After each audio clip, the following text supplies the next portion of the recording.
millionaire in a blue suit arrives at an elegant wedding, but no one sees him. 6 women in evening gowns walk past like he's invisible, until a maid's 4-year-old daughter in a red dress runs toward him, shouting, "Blue suit, prince." What happens next will restore your faith in humanity. Before we dive in, let us know in the comments, what time is it, and where are you watching from? Let's start. The grand ballroom sparkled like something lifted from a fairy tale. Crystal chandeliers hung from a vaulted ceiling, each one scattering warm golden light across cream-colored walls trimmed in gold. Tall floral arrangements lined the room, overflowing with white roses and soft greenery. Candlelight flickered on every table, reflecting off polished marble floors. A live orchestra tuned their instruments near the stage, the gentle hum of violins blending with the murmur of elite conversation. This was not just a wedding reception. This was the wedding reception of the year. CEOs, socialites, influencers, and investors filled the room in tailored suits and flowing designer gowns. Laughter rang out in carefully controlled bursts. Champagne glasses clinked. Cameras flashed. Every guest seemed perfectly placed. Every guest except one. Near the entrance, slightly off to the side, sat a man no one appeared to notice. Marcus Hayes. He was 38 years old, impeccably dressed in a sharp blue suit that fit his athletic frame perfectly. His white shirt was crisp.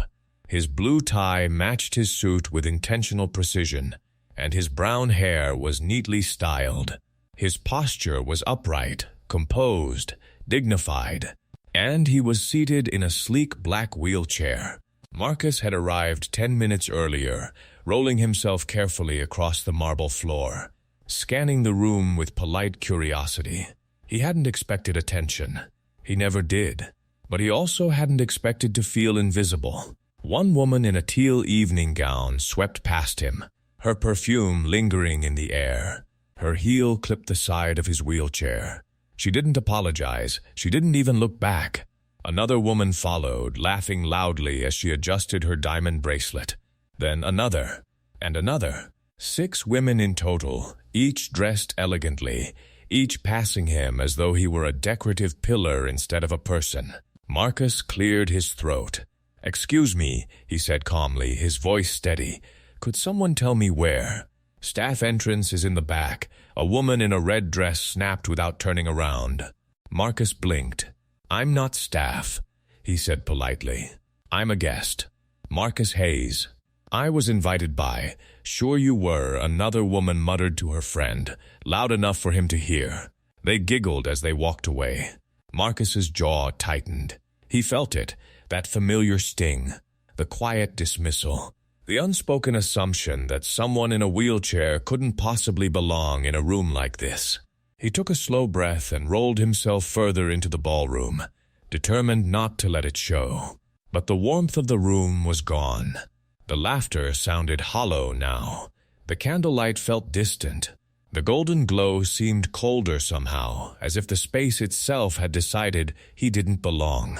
Marcus had built billion-dollar companies. He had spoken on global stages. He had changed lives. Yet here, in a room full of people, he had never felt more alone. From a shadowed service hallway near the back, someone had seen everything. Elise Thompson stood frozen, one hand covering her mouth. She was 29 years old, a black woman dressed in a traditional maid's uniform, a modest blue dress with a crisp white apron and neatly pinned headpiece. She had worked at this venue for 3 years and had served at dozens of weddings just like this one. She was used to being invisible, but she had never seen someone treated with such casual cruelty, and she recognized him instantly. Marcus Hayes, the tech entrepreneur who had donated millions to disability advocacy programs. The man whose foundation had funded accessible housing projects and adaptive technology grants. The same man who had built the new inclusive playground in Riverside Park. Elise's neighborhood, her street, her daughter's favorite place in the world. "Mama?" A small voice tugged her back to the present. Elise turned to see her 4-year-old daughter, Maya, peeking out from the staff room. Maya wore a bright red dress that stood out boldly against the muted colors of the venue. Her curly hair was tied into 2 neat puffs, and her red shoes had been polished until they shined. "Baby," Elise whispered, startled. "I told you to stay in the staff room." Maya ignored that completely. She was staring past her mother, her wide eyes fixed on Marcus. "Who's that sad man, Mama?" Elise followed her gaze. Marcus sat near a marble column now, his hands resting lightly on his lap, his head tilted downward just enough to reveal defeat. Even from across the room, Elise could see it in his posture. "That," Elise said softly, "is someone who deserves better, sweetheart." Maya tilted her head, studying him with the intense seriousness only children possess.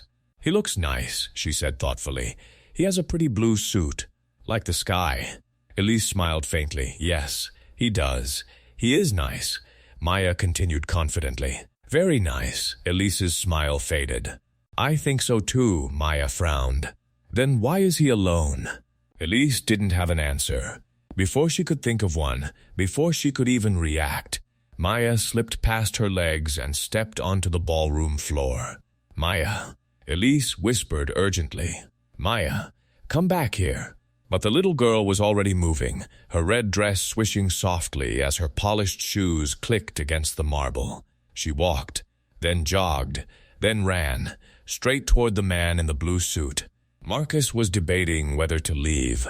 He'd come to support a colleague. He'd told himself that was enough. But the stares, the whispers, the way people looked past him instead of at him, it weighed heavier than usual tonight. He reached for his wheels, ready to turn around. Then he heard it. Small footsteps, fast, purposeful. He looked up. A little black girl in a brilliant red dress was running toward him, arms outstretched, her face glowing with pure, unfiltered joy. "Blue suit! Prince!" she shouted. The entire ballroom fell silent. The orchestra stopped mid-note. A violinist froze with his bow hovering in the air. Conversations dissolved into stunned silence. Champagne glasses paused halfway to lips. 6 women in evening gowns halted mid-step, their faces caught between confusion and embarrassment. All eyes turned toward the sound. The tiny girl in the red dress skidded to a stop directly in front of Marcus's wheelchair, breathing hard, her grin stretching from ear to ear. Marcus blinked. He wasn't sure what he'd expected, but it certainly wasn't this. Hello?" he said gently. Maya looked up at him with open wonder, as if she had just discovered something magical. "Hi," she said brightly. "You have the prettiest blue suit. It's like the sky when Mama lets me stay up late." Marcus felt something loosen in his chest. "Thank you," he replied, smiling despite himself. She leaned closer, studying him seriously. "Are you a prince?" A soft ripple of nervous laughter moved through the crowd, quickly dying when they realized Marcus was smiling. Really smiling. "A prince?" he repeated. "No, I don't think so." "Oh," Maya said, unfazed. "Okay, you can still be special." Marcus chuckled quietly. "What's your name?" "I'm Maya." She spun in a circle, her red dress flaring out. "I'm 4. She held up 4 fingers proudly. "Do you like my dress?" "It's beautiful," Marcus said honestly. "You look very brave."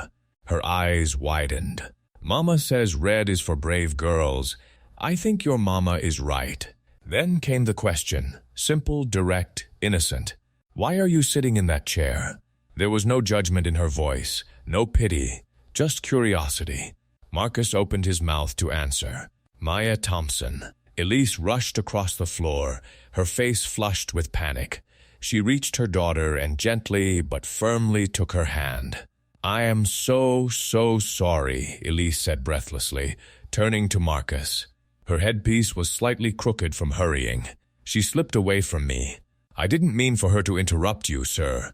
Marcus raised his hand immediately. "She's not interrupting." Elise froze.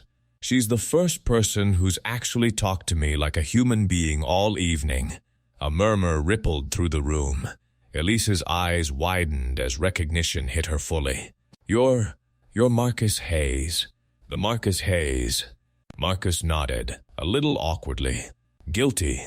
Elise's hand flew to her chest. You built the playground in Riverside Park. Marcus tilted his head. Yes. My daughter plays there every week, Elise said, her voice trembling now. The wheelchair swings, the ramps, the sensory garden. My neighborhood had never had anything like that. She swallowed hard. You changed our lives. Marcus shifted in his chair, clearly uncomfortable with the attention. I just wanted kids of all abilities to play together. That's all.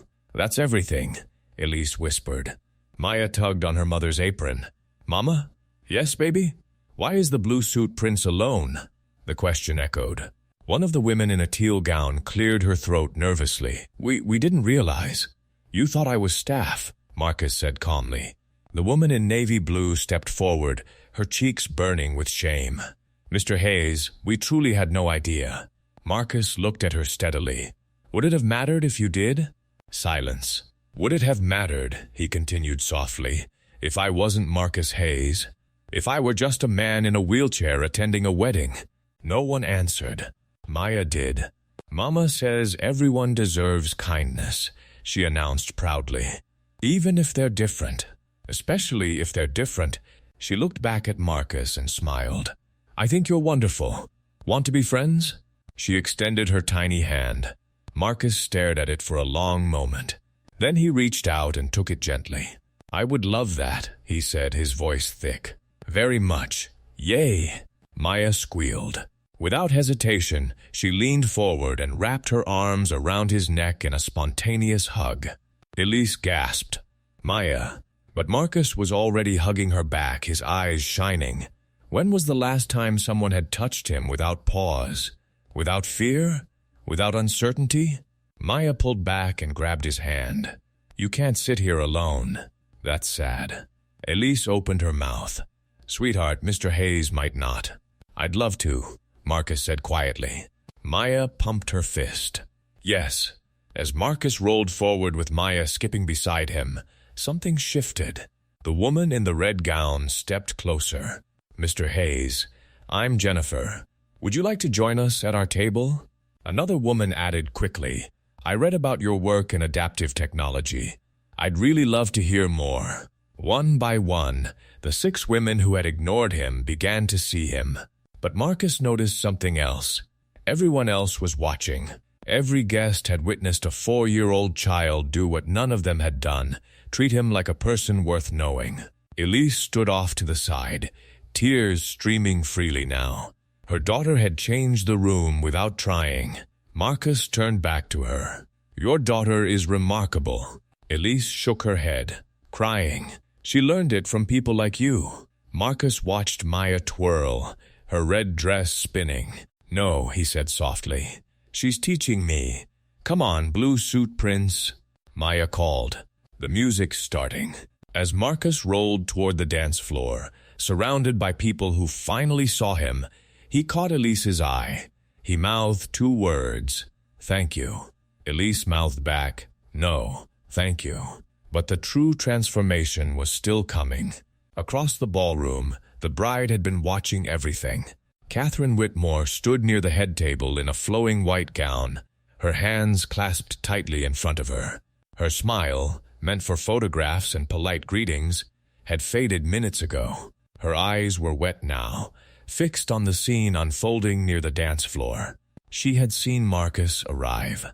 She had seen people walk past him. And she had seen herself do nothing. As Maya pulled Marcus forward, Catherine felt a weight settle heavily in her chest.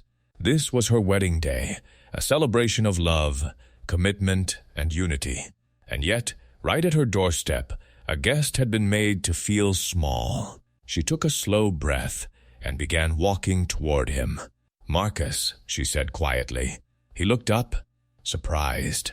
Catherine. She knelt beside his wheelchair, her gown spreading across the marble floor like a pool of white silk. The room fell silent again, not because of shock this time, but because something real was happening. "I owe you an apology," Catherine said, her voice trembling. "This is my wedding. These are my guests. And I watched how you were treated." She swallowed hard. "I said nothing. I did nothing." Marcus shook his head gently. "You don't have to." "I do," she interrupted softly. "Because a 4-year-old child just showed me more courage than every adult in this room combined, including me." She rose slowly and turned to face her guests. "Everyone, please listen." The ballroom stilled.